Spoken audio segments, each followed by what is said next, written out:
నమస్తే welcome to 99 TV నేను పర్విని detail చూస్తే చంద్రబాబు నాయుడు పేరే ఒక బ్రాండ్ 28 ఏళ్లకే ఎమ్మెల్యే 30 ఏళ్ల వయసులోనే మంత్రి 14 ఏళ్లకు పైగా ముఖ్యమంత్రి 15 ఏళ్లు ప్రతిపక్ష నేత మొత్తం 45 ఏళ్లకు పైగా రాజకీయ ప్రస్థానం అక్రమ కేసు పెట్టి 52 రోజులు జైల్లో పెట్టిన తొనకని బెనకని దీశాలి జాతీయ రాజకీయాలను చంద్రబాబుది కీలక పాత్ర అమరావతి రూపశిల్పి నవ్యాంధ్రకు సీఈఓ అంతర్జాతీయ స్థాయిలోనూ అపార గౌరవం నారావారిపల్లె నుంచి 4 సార్లు ముఖ్యమంత్రిగా పాలన తనదైన మార్కు ఇలా ముఖ్యమంత్రి నారా చంద్రబాబు నాయుడు గురించి ఎంత చెప్పుకున్నా తక్కువే 75 ఏళ్లు పూర్తి చేసుకుని 76వ పడిలోకి అడుగు పెడుతున్న ఆ యంగ్ టర్క్ కి ప్రపంచవ్యాప్తంగా ఉన్న తెలుగు జాతి పుట్టినరోజు శుభాకాంక్షలు తెలియజేస్తుంది.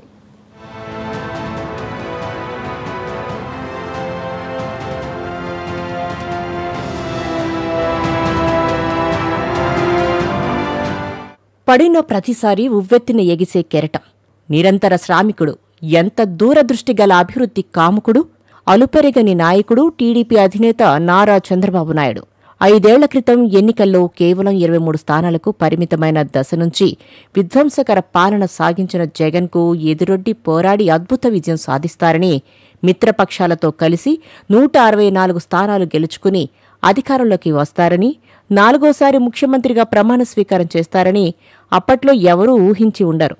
అలాంటి అసాధ్యాల్ని సుసాధ్యం చేయడమే చంద్రబాబు ప్రత్యేకత.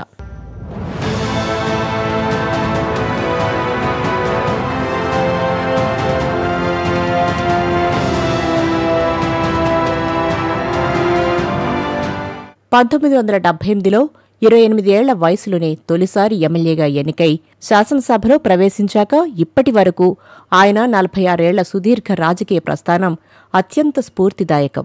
1995లో టీడీపీలో చోటు చేసుకున్న పరిణామాల నేపథ్యంలో సెప్టెంబర్ 1న ఆయన ఉమ్మడి రాష్ట్ర ముఖ్యమంత్రిగా ప్రమాణ స్వీకారం చేశారు.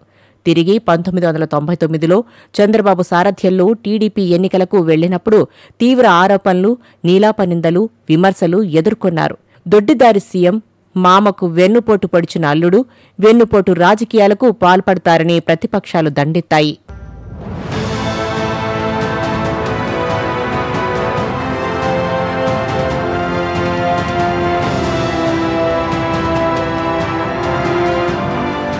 సినీ గ్లామర్ లేదు, రాజకీయ వారసత్వం లేదు, వాక్చాతుర్యం కూడా లేదు.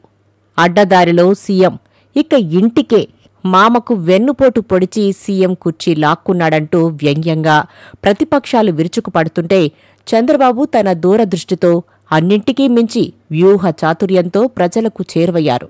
ప్రతి ఒక్కరికీ కూడు గుడ్డ గూడు కల్పించాలన్న లక్ష్యంతో ప్రజల వద్దకే పాలనకు శ్రీకారం చుట్టారు. అధికారులు, నేతలను పంపి ప్రజాస్వామ్య పాలనలో సరికొత్త ఒరవడికి నాంది పలికారు. అప్పటి వరకు ఏ చిన్న పనైనా ప్రభుత్వ కార్యాలయాల చుట్టూ చెప్పులరిగేలా తిరిగే జనం తమ వద్దకే ప్రభుత్వం కదిలి వస్తుండటంతో పొంగిపోయారు. పాలన, శ్రమదానం, జన్మభూమి, నీరు, మీరు, పచ్చదనం, పరిశుభ్రత వంటి కార్యక్రమాలతో జనం గుండెల్లో చోటు సంపాదించుకున్న చంద్రబాబుకు ప్రజలు రెండోసారి సీఎంగా పట్టం కట్టి చంద్రబాబుపై వేసిన నీలాపనిందలన్నీ తొలగించారు. అలా ఉమ్మడి ఆంధ్రప్రదేశ్కు 2 సార్లు, నవ్యాంధ్రకు 1 సారి ముఖ్యమంత్రిగా పనిచేసిన ఆయన ఇప్పుడు 4వసారి సీఎంగా బాధ్యతలు చేపట్టి అభివృద్ధిని పరుగులు పెట్టించే పనిలో పడ్డారు.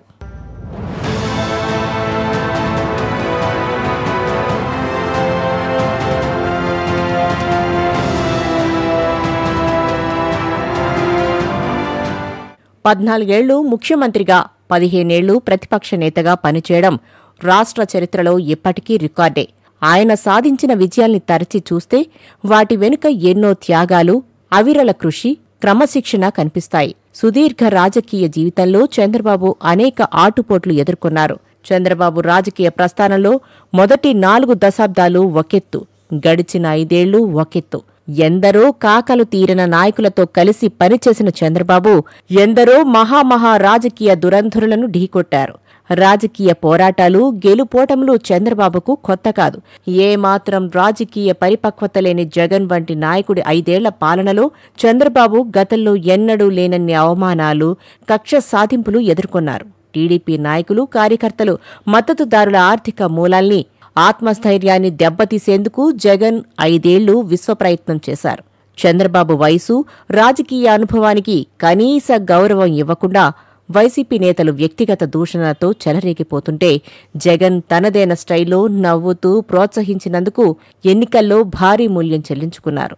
తనను వ్యతిరేకించే వారందరినీ ఏదో ఒక రకంగా జైలు పాలు చేయడమే లక్ష్యంగా పెట్టుకున్న జగన్ ప్రభుత్వం అక్రమ కేసులు బనాయించి 52 రోజులు జైల్లో పెట్టినా చెక్కు చెదరని స్థైర్యంతో పోరాడి గత ఎన్నికల్లో వైసీపీ మూకల్ని మట్టి కరిపించారు. పార్టీ చరిత్రలోనే అనన్య సామాన్యమైన విజయాన్ని నమోదు చేశారు.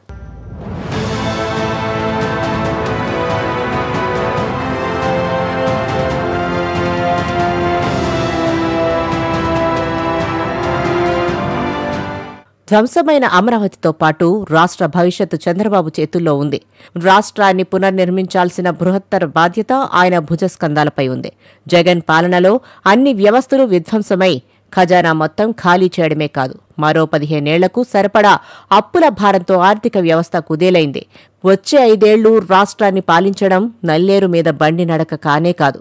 దెబ్బతిన్న వ్యవస్థల్ని గాడిన పెట్టడం, తీవ్ర నిరాశ నిస్పృహల్లో కూరుకుపోయిన యువతకు మళ్లీ భరోసా ఇచ్చి ఉపాధి కల్పనకు బాటలు వేయడం, ఆర్థిక వ్యవస్థను మెరుగుపరచడం, అమరావతి, పోలవరం ప్రాజెక్టులను పూర్తి చేయడం, పెట్టుబడిదారుల్లో మళ్లీ విశ్వాసాన్ని పురికొల్పి పరిశ్రమలను తేవడమే కాదు, ప్రకృతిని, వనరులను పరిరక్షించి సంపదను సృష్టించడం అంత ఆషామాషీ కాదు. సంక్షేమం, అభివృద్ధి మధ్య సమతూకం తప్పకుండా పాలనా రథాన్ని పరుగులు పెట్టించడం ఇప్పుడు చంద్రబాబు ముందున్న అసలైన సవాలు.